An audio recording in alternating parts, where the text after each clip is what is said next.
tous, bienvenue dans ce nouveau numéro des Vendredis Histoires où j'ai décidé de vous lire Chut, je lis de Margaret Chu Gréagnas, illustré par Christina Litton et édité par les éditions Circonflexe, dans la collection Les Albums Circonflexe. Alors à votre avis, pourquoi le poisson dit Chut, je lis? Il n'y a qu'un seul moyen de le savoir, c'est d'écouter l'histoire.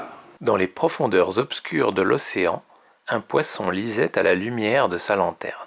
Perle avait attendu ce moment avec impatience et ce petit coin isolé était parfait pour enfin commencer son roman. Mais tandis qu'elle entamait la deuxième page, un groupe d'escargots se mit à ramper sur le livre. « Et là les mollusques, circulez !» Ah ! Perle se plongea de nouveau dans l'histoire. Un malheureux kraken entreprenait sa quête du bonheur quand un essaim de crevettes se mit à tournoyer entre elle et son livre. « Excusez-moi, j'essaye de lire !» Bien déterminée à être tranquille, Perle se fraya un chemin dans le banc de crustacés et attrapa son roman.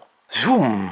Elle venait à peine de les semer qu'elle se retrouva encerclée. « Tu lis quoi ? Je veux tenir le livre. J'espère qu'il y a de l'action. Bang, bang, bang, j'adore ça. Il y a des bisous. Ça fait peur ? N'aime pas avoir peur. Attends, je n'ai pas fini cette page. Que peut faire un pauvre poisson pour être tranquille ?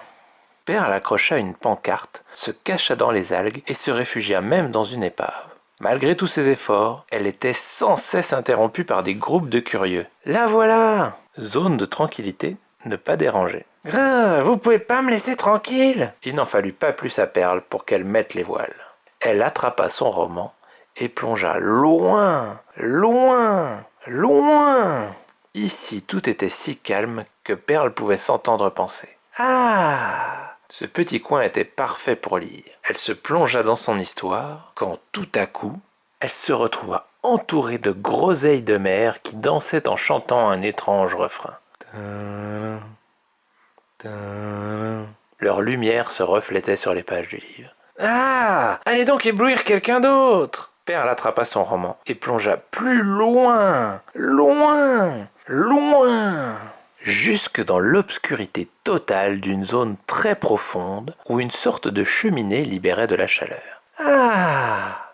C'était le coin idéal pour lire. Elle était transportée par l'histoire quand des crabes yétis prirent sa lanterne pour une boule disco. Soirée dansante.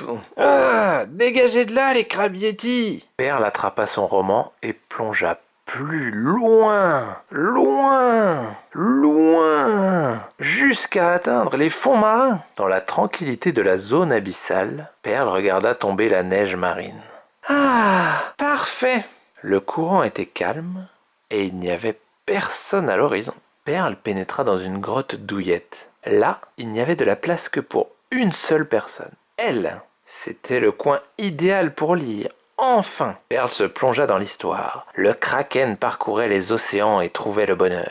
Perle était aux anges. Elle dévora son roman. Fin. Waouh! C'était un moment merveilleux. Mais quand Perle leva les yeux de son livre, il n'y avait personne avec qui partager son bonheur. Tout était calme.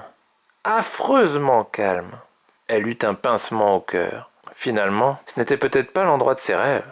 Le cœur lourd, écrasé par la profondeur, Perle nagea plus haut, haut, haut. Elle mourait d'envie que quelqu'un, n'importe qui, l'interroge sur son roman. Elle atteignit enfin une zone plus fréquentée. « Regardez, Perle est de retour. Viens avec nous. » Elle veut seulement lire. « Ne t'inquiète pas, Perle, on ne te dérangera plus. À vrai dire, j'ai réfléchi. Ça vous dirait de créer un club de lecture? On pourrait commencer par ce livre. » Ce serait génial. Super idée. Tourne la page. Poussez-vous, je ne vois rien. Ce n'était pas parfait, mais pour rien au monde, Perle n'aurait voulu être ailleurs. Fin. Alors, ça vous a plu? Vous avez vu, tout au long de l'histoire, Perle le poisson voudrait pouvoir lire tranquillement. Le problème, c'est que tous ses amis du fond des mers n'arrêtent pas de venir l'interrompre, essayent de lire le livre en même temps qu'elle, etc. Donc c'est vraiment très embêtant parce qu'elle n'arrive pas à se concentrer, à lire et à avancer l'histoire. Donc elle part s'isoler toute seule au fin fond de l'eau, où là, pour le coup, elle est vraiment tranquille, il n'y a personne d'autre pour l'embêter, mais le problème, c'est qu'une fois qu'elle a fini de lire son livre, elle a envie d'en parler tellement il était trop bien. Et le problème, c'est qu'il n'y a plus personne avec qui en discuter. C'est pour ça qu'au final, elle préfère remonter Et même si c'est moins pratique pour lire tranquillement, elle décide de créer un club de lecture pour pouvoir parler des différents livres qu'ils vont lire ensemble. Donc comme quoi, être tout seul c'est bien, mais parfois on a également besoin d'être avec d'autres personnes pour pouvoir partager ce qu'on a apprécié. Donc voilà, sur ces bonnes paroles, il ne me reste plus qu'à vous souhaiter une excellente journée, un excellent week-end, et je vous dis à la semaine prochaine pour une nouvelle Vendredi Soir. Salut!